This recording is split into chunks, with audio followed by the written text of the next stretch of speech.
Olá, seres de luz! Oi, alma bonita! Que delícia esse nosso momento de conexão, de evolução e de transformação.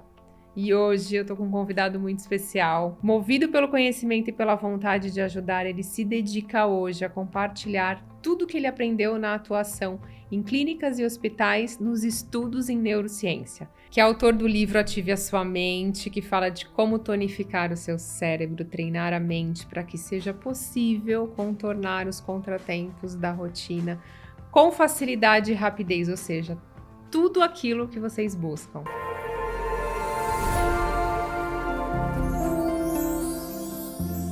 E isso que os neurocientistas e os cientistas têm falado que o nosso intestino é o nosso segundo cérebro?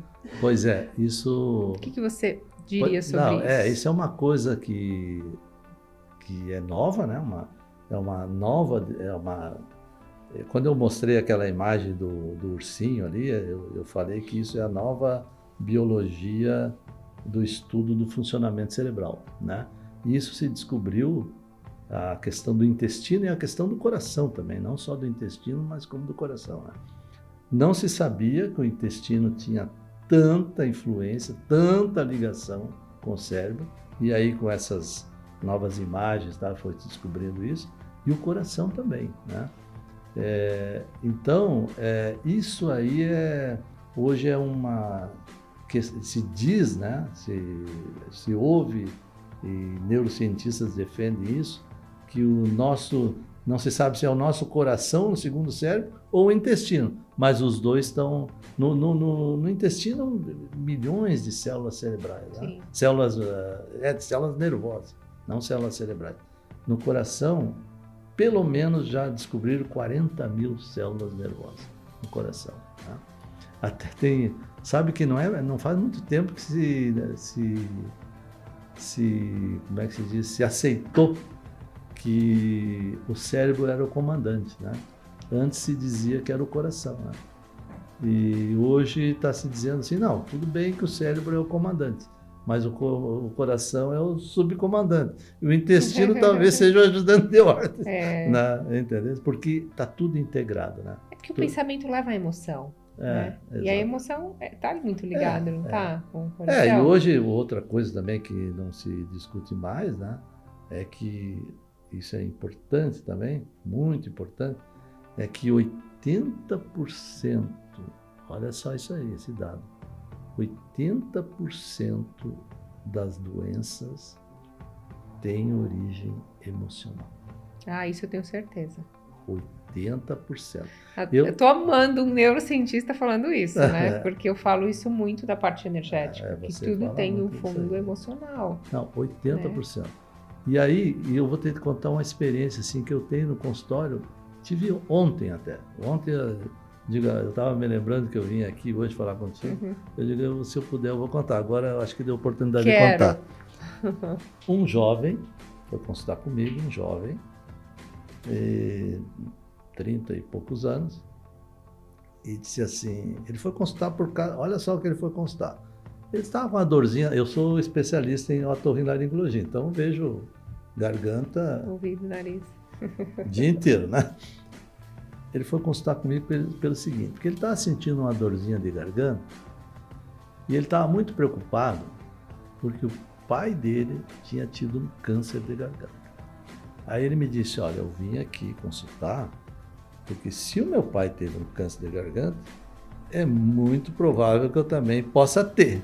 Crença. Aí eu fiquei olhando, um jovem, 30 e poucos anos. Aí eu fiquei pensando assim, isso é uma crença que não só ele, várias pessoas têm. Existe uma diferença que as pessoas ainda não, no geral, assim, né, não se deram conta que uma coisa se chama genética e outra coisa se chama hereditariedade. São coisas diferentes, né? As doenças hereditárias que você pode passar para a tua família, para alguém da tua família, elas existem. Elas existem, mas são uma minoria, 5%. Né? 95% das doenças, elas têm características genéticas. Ou seja, se o teu pai teve um câncer de garganta, de repente você pode ter um câncer de garganta. Agora, não quer dizer que você vai ativar aquele câncer. Sim. Não quer dizer que aquele câncer vai se expressar. E sabe qual é a diferença que vai fazer ele se expressar ou não? Uma das grandes diferenças, que tem muito peso, é o ambiente que você vive. Isso, eu ia falar tanto. É o ambiente que você vive. Ele influencia mais que a genética, né? O ambiente. Pois é, isso é outra questão. Eu estudo muito Joe Dispenza e ele fala muito disso. Não, antigamente se acreditava. Antigamente, que eu digo, antes do ano 2000, né? Que o ano 2000 foi um paradigma isso aí, né? E vários trabalhos mudaram muito, né? Antes do ano 2000 se acreditava que as doenças eram que nós éramos aquilo que a genética que a gente herdou dos nossos pais, dos nossos avós. A gente era refém disso. Que era refém disso, né? A gente se acreditava isso. Agora já a ciência aceita, assim de uma maneira já bem tranquila, que pelo menos 50% do que nós somos não é da genética, é do ambiente onde a gente vive. E tem cientistas, pode acreditar, tem cientistas muito bons, com trabalhos muito bons, que falam hoje em 80%. Sim, o Joy. No livro dele ele fala. Em 80%. Então, a influência do ambiente é muito... Sabe quando é que foi descoberto o DNA? Em 1952 foi descoberto. Sabe como é que foi 2 cientistas ingleses. Eles foram num pub e anunciaram para todo mundo que tinha descoberto a chave da vida, que era o DNA. E realmente foi um paradigma que eles mudaram também. Mas eles estavam enganados. Não era o DNA, é o ambiente. É o ambiente que a gente vive. O ambiente que a gente vive é o que faz a grande diferença.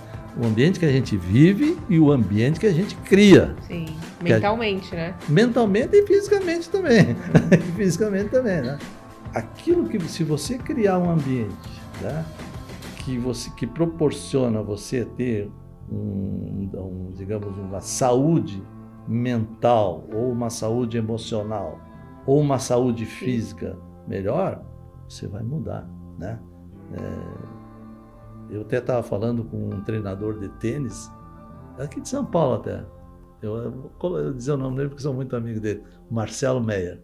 É uma pessoa bem conhecida. E ele disse que mudou um tenista dele, mudou a performance de um tenista, porque ele pediu para o tenista mudar de ambiente. Mas ele fez isso empiricamente, ele não sabia. E realmente o tenista mudou o ambiente que ele convivia, as pessoas que ele convivia e tal, e ele deslanchou no tênis. Somos a média das 5 pessoas que a gente mais convive, as pessoas não acreditam. Pois é, né? Mas precisa acreditar. Precisa acreditar. Então, o ambiente hoje é... Por que as pessoas... Eu, por exemplo, lá em Balneário Camboriú, 6 horas da manhã, tem dezenas de pessoas olhando o sol nascer, tirando foto e pensando e tal. O que elas estão fazendo? Alimentando o seu interior, a sua alma, o seu cérebro, né? Transformando o seu cérebro, criando conexões. Por isso que as pessoas gostam a natureza, né, é uma grande influenciadora do nosso cérebro. Né?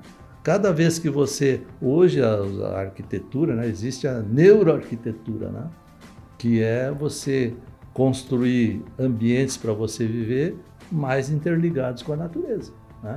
Que você vai facilitar muito mais as tuas conexões, criação de neurônios e por aí vai. E esse paciente seu, para você ver, voltando nele, ele estava sendo influenciado pelo ambiente. Ou seja, estou com medo, porque já que o meu pai tem, eu acho que eu vou ter. E ele, se ficar imaginando isso, o que ele está fazendo? Criando. Olha, se a gente for falar sobre isso, a gente vai ficar muito tempo falando. Mas entende o exemplo, né? Eu, por exemplo, vi vários, eu tenho 4 décadas de medicina, né? Então, alguma experiência já vi, não vi tudo, mas já vi bastante coisa, né? O que acontece? Eu já vi muitas pessoas que têm medo de câncer, só, né? Medo, às vezes, consultam lá muito, porque de medo, e de repente tem o câncer. Porque a pessoa foca tanto nisso. E como você falou... E eu fico pensando, eu não posso falar muito, porque de repente alguém pode dizer, não, mas como? Isso não pode. Porque ainda tem gente que não acredita, né? Pode. Eu já vi. Dentro das minhas uma das minhas convicções é essa, né? De que você pode criar um monstro. Sim. Depende. Não estou dizendo assim que isso vai acontecer. Mas... você tem duas opções, pensar na saúde e na doença. Para que vai pensar na doença? Você está bem, foca em você cada vez estar melhor, imagina você cada dia ajuda teu cérebro, né? É. Ajuda teu cérebro, ajuda a fortalecer, né? Ajuda a fazer... E treina, né? E treina. O treinamento é a chave, né? Eu, no meu livro, foco muito Você fala isso. bastante, Falo né? muito sobre treinamento, né? É a chave de tudo, né? Você fala também de cultivar uma mentalidade mais positiva, né? Sim, falo também. Assim, ó, é a questão da imaginação, né? De você dar força para aqueles neurônios que te levam para frente. E não para trás. Né? Por que a gente tem uma tendência a ser mais negativo que positivo? Tem uma explicação? Tem. Quer dizer, explicação não sei se tem, mas que tem uma tendência... Para proteger a gente, não é isso? Eu acho, assim, talvez, né? Agora, pensamento, talvez assim, a gente quando... A gente nasce, né? Nasce com vários tipos de emoções, né? Mas tem 4 universais, né? Que se você for em qualquer pessoa da face da Terra, tu vai ter medo, vai ter raiva, vai ter tristeza e vai ter alegria. Eu acho que o medo, ele paralisa, entendeu? Ele paralisa. E a gente tem a tendência, de repente, de ter medo de se expor, de saber, digamos, de ter algum receio, né? De dizer, de fazer o que gosta, de fazer alguma coisa que os outros não vão gostar. E você sabe que você falou da garganta, emocionalmente, a minha parte, meu trabalho, quando a pessoa fala, tem muito problema aqui, é medo de se expor, de falar o que pensa, de soltar o que está aqui dentro, né? Está muito conectado com isso. Então, esse medo de se expor, né? Que é o medo não é só ruim, né? O medo é bom. Porque ele ajuda. Graças ao medo é que a gente está vivo, né? Porque senão, o medo é bom. Só que é o seguinte, né? O medo de se expor, às vezes, faz com que você não acredite. Muito. E você sabe que as pessoas nem estão ligando pra gente. A gente não faz as coisas porque a gente tem medo do que as pessoas estão pensando. E foi feita uma pesquisa onde mostrou que cada um está pensando, cada um na sua vida. Ninguém nem está preocupado com a vida do outro. Só que a gente acha, tem uma ilusão, que as outras pessoas estão preocupadas com o que a gente está fazendo. E a gente tem esse medo. Então, até a gente conversou um pouquinho antes de começar, a gente chegou a conversar sobre isso, de que existem pesquisas e trabalhos que mostram que só o fato, olha só o fato de você pensar que você tem capacidade para uma coisa, que você pode tentar começar alguma habilidade nova, já aumenta a possibilidade em 40%. De começar, né? De começar e de começar a aprender. Só o fato de você pensar. Né? Então a gente tem muitas vezes muito aquele sensor interior. A gente tem que deixar o sensor interior, o nosso sensor lá, não, para aí, calma, deixa eu fazer, né? Se não der certo, o máximo que vai acontecer é não der certo. E às vezes as pessoas têm muito medo disso. Talvez as pessoas não acreditem muito nessa capacidade, né? Que elas têm de adquirir novas habilidades e de transformar a sua vida, né? De transformar, digamos, de fazer, de fazer com que o teu cérebro, a tua mente, né? Ela mude para aquilo que você quer, né? Sim. Aí entra o ambiente. Porque tem pessoas perto que nunca deram certo, a pessoa acredita que não dá certo, pessoas do lado que falam que ela não vai conseguir. Exatamente. E entra também o excesso de pensamento da pessoa não fazer uma meditação, nada para estar no presente. Você fala da pessoa, da importância de praticar a meditação, de como que o cérebro fica quando a gente está mais calmo. Olha, eu falo um pouco de mindfulness. No meu livro, né? Um pouco de mindfulness, que é uma coisa que eu aprendi e a gente pode praticar. Posso estar falando contigo aqui e estar praticando mindfulness, né? E agora tem uma história interessante sobre a meditação. Tu sabe que o médico, isso não faz muito tempo, 1960, por aí, teve um médico americano que foi para a Índia aprender meditação. Quer dizer, aprender não, foi lá ver o que o pessoal indiano falava, porque a Índia tem muita tradição, meditação e tal. E ele gostou do negócio, achou que fazia sentido. Aí ele voltou para os Estados Unidos e começou a ensinar os pacientes dele a fazer meditação. Sabe o que aconteceu com ele? Ele foi caçado. Tiraram o plano médico dele, porque ele era um charlatão, na opinião do status quo da época, né? E hoje indicam os médicos, né? Hoje a pessoa meditar. Hoje, né? Sim. Hoje existem trabalhos Não, tem muitos trabalhos científicos sobre digamos, de ressonância funcional, mostrando o aumento do número de neurônios, aumento das camadas cerebrais em pessoas que praticam a meditação frequentemente, né?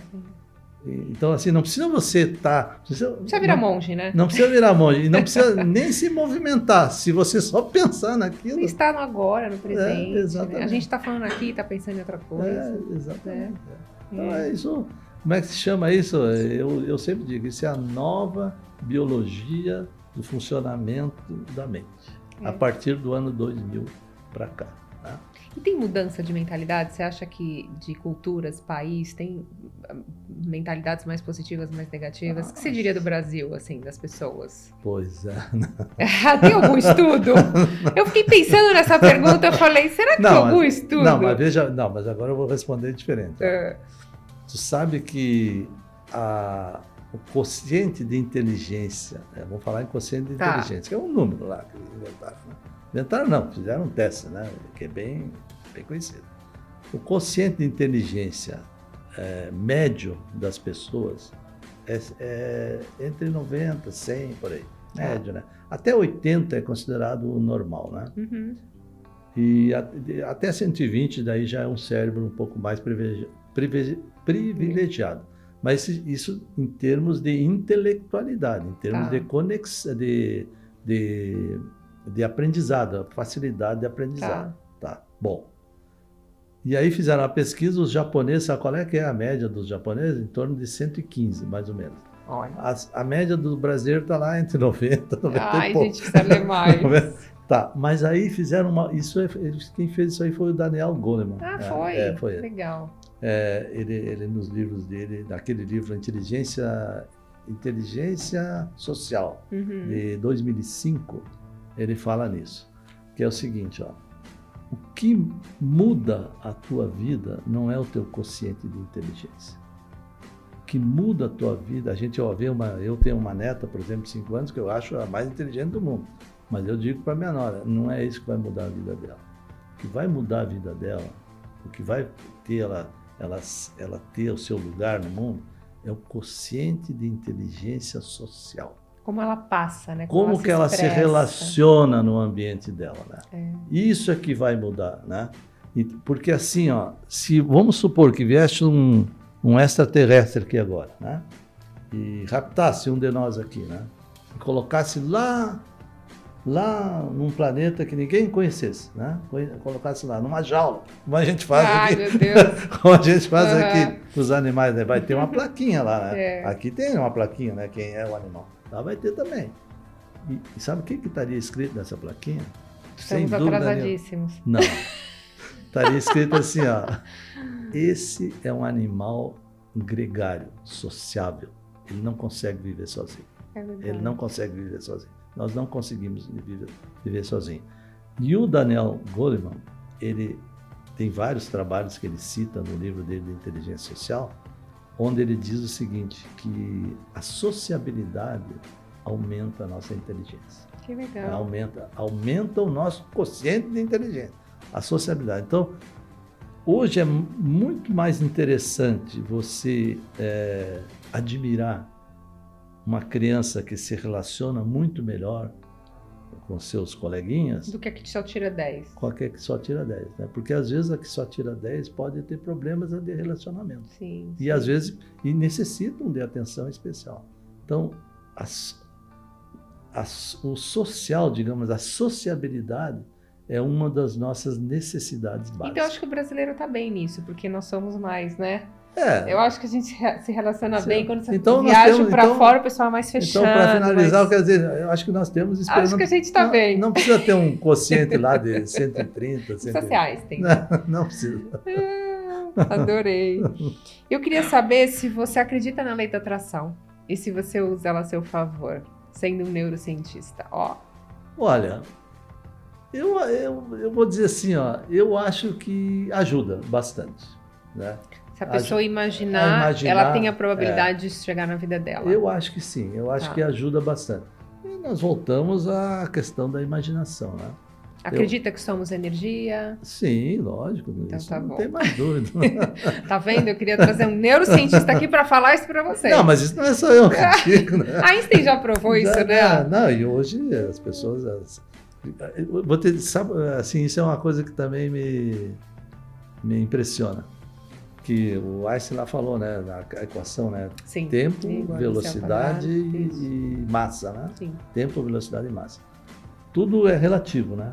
Conforme a velocidade, a massa é de um jeito, né? O tempo é de outro jeito. E ele falou naquela entrevista dele, ele falou que ele só conseguiu elaborar essa teoria por causa da imaginação. Sim. Senão ele não teria elaborado. Agora tu imagina, se passasse uma nave alienígena numa velocidade que hoje se sabe, antes de se acreditar na velocidade da luz era a maior. Hoje acho que não, existem velocidades maiores. Passasse numa velocidade tamanha aqui pela Terra, é possível que ela passe por meio do teu corpo, pelo meio do meu corpo. Né? Eles não te veem e você não vê eles. Você não existe para eles. Né? Isso é a teoria quântica, né? Certo? Isso é possível. Deepak Chopra que diz, né? Adoro ele. Entendeu? Então, mas isso não é assim, não é abstrato. Isso é concreto, né? Então, a velocidade faz com que, de repente, você possa não existir para outra pessoa, né? Para outra pessoa. Mas para você existe. A gente está vibrando numa velocidade tão alta que a gente não consegue enxergar isso. Não consegue enxergar. E tudo é vibração, né? Tudo, isso aqui é energia, tudo. Somos átomos. Nós estamos falando aqui porque a nossa vibração... Hoje até a gente estava vendo no avião, coloquei uma música, né? Que era para ativar a minha vibração, para me sentir um pouco mais... Você coloca a frequência? Frequência. Que legal, adoro. É incrível para o cérebro, né? Ela tem a capacidade, os sons binaurais também, né? Quando você ouve duas batidas diferentes, o cérebro tenta equalizar, né? E aí traz essa calma, esse relaxamento. Eu gosto disso. Faço isso. Tá vendo, gente? No canal tem muita frequência. Eu queria que você deixasse um conselho para as pessoas que estão ouvindo aqui, que fez diferença na sua vida. E que, olha, se eu pudesse falar algo que fez diferença na minha vida, é isso. Que fez diferença na vida? Tem tanta coisa que fez diferença. Uma coisa que você, assim, de todas, mas que você fala, olha, isso faz muita diferença mesmo. Eu acho assim, ó, o que faz bastante diferença, eu acredito, né? É você, assim, acreditar que você pode, né? Não quer dizer que talvez você vá poder tudo, né? Mas você vai, de repente, chegar onde você quer, né? Então, por exemplo, eu saí de um lugar muito pequenininho, certo? E depois me mudei para cá e fui acreditando que eu podia, fui mudando, algumas quedas, algumas... é uma escada, né? Você pode cair. Quando não vê aquele gráfico do Bolsa de Valores, né? Isso acontece, vai. Mas tente manter um percurso ascendente. Então, se você acreditar que você pode, se você imaginar que você pode, né? Se você, de repente, pensar que você não está preso ao cérebro que você nasceu, né? Que você pode modificar ele, isso faz toda a diferença. Eu sempre acreditei nisso, sabe? E acho que me ajudou bastante e me ajuda até hoje. Eu acho que o ser humano pode aprender qualquer coisa. Sim, pode aprender qualquer coisa. Eu acho que nós somos tão ilimitados assim, né? A gente acha que é limitado, mas somos ilimitados. A única coisa que tem que pensar um pouquinho, eu vou botar um pouquinho de água nessa pergunta, que é o seguinte, ó, eu até falo no meu livro também, que Ícaro, né? Ícaro, aquela lenda daí, que ele voou tão alto, né? Que de repente o sol derreteu as asas dele e ele caiu, né? Então, por exemplo, se tu tem 1,50 m de altura, não pode querer ser um jogador de basquete, né? Não dá, não dá. Não, então tu tem que ter uma certa noção. Agora, não deixe que ninguém escolha o teu limite, né? Você escolhe o teu limite, né? Dentro de uma certa coisa que você acredite que aquilo que pode ser possível. Não quer dizer que vai ser possível, que pode ser possível. No momento que você acreditar que pode ser possível, você começa a mudar o teu cérebro. Você começa a criar neurônios, fazer conexões, enfim, né? E mudar a energia. E mudar o teu cérebro, mudar a energia. Você e mudar a tua vibração, mudar a tua frequência. E aí chega. Então, a mensagem que eu acho, para mim, eu sempre tenho isso na minha cabeça. Que você pode mudar, que você não está preso ao cérebro que você nasceu. Né? Ótimo. Essa seria... E a última, se hoje fosse o último dia da sua vida, eu nem gosto de falar isso, vamos cancelar em todos os níveis, mas que mensagem você deixaria para o mundo? Deixe a sua história, deixe um legado. Ah, que lindo. Deixe a sua história, faça, como é que se diz? Não passe por aqui, viva aqui. Não sobreviva, viva, né? Viva aqui, não simplesmente passe. Eu deixaria assim, se eu pudesse, quer dizer, não, eu trabalho para deixar... Você já deixou, né? Nós estamos deixando livros, são legados que ficam. É um legado importante, né? Mas é um legado que, digamos, a tua história, né, é a que vai fazer com que as pessoas não te esqueçam, né? Mesmo quando você não estiver mais aqui. Mesmo que você não estiver mais aqui, né? Vai estar em outro lugar, mas... Não interessa se vai ser 1 milhão de pessoas. Se for uma, você já está deixando algo, né? Então, se for possível deixar um legado, uma mensagem, as pessoas lembrarem de você como uma pessoa que viveu a tua história, tá bom demais, né? Ah, que lindo, adorei. Queria te agradecer pela energia. Obrigado. Pela energia boa, sorrindo e falando com amor. E passou tanto conhecimento bacana, que fez muito sentido com as coisas que eu ensino, e principalmente quando a gente junta a neurociência com a lei da atração, a física quântica, eu acho que é assim, ó, caminhar muito junto, né?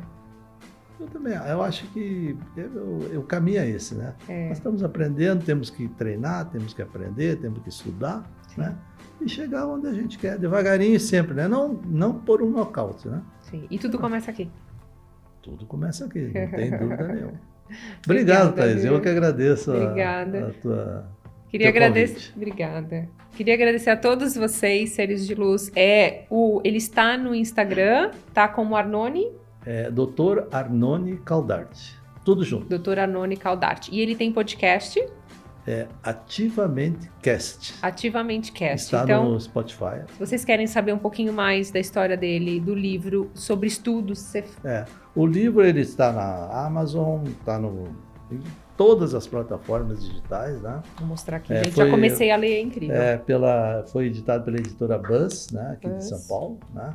É um livro que ele... Eu achei fácil de ler. Ele está com uma boa performance, pegou o 2º lugar da Publishing News, do mais vendido do Brasil, 9º lugar da Veja, e está ali nas primeiras posições da Amazon. Que legal, eu adorei. Então é um livro que está com uma boa performance. O pessoal tem recebido muitos feedbacks, né? Isso é muito bacana também você receber. Adorei os neurônios aqui. As pessoas que leram e que gostaram. É um livro para todas as idades, não é um livro técnico, é um livro bem simples de ler. Tem as referências, legal. Mas eu procurei transformar ele, interpretar, né, as pesquisas neurocientíficas de uma forma mais simples para que as pessoas entendam. E no podcast você leva convidados também? Ou levo convidados, convidados, que legal. Para que a gente fale sobre ativar a nossa mente. A neurociência de uma forma fácil, você fala, né? Exatamente, mais ou menos é isso aí. Que é isso, né? O simples funciona. O simples funciona. Bom, seres de luz, vou deixar aqui o livro para vocês. Sigam o Dr. Arnone, adorei, gratidão infinita. Espero que essa energia dele, todo esse conhecimento expanda ainda mais a sua vida, porque estamos conectados. Gratidão infinita e até a próxima.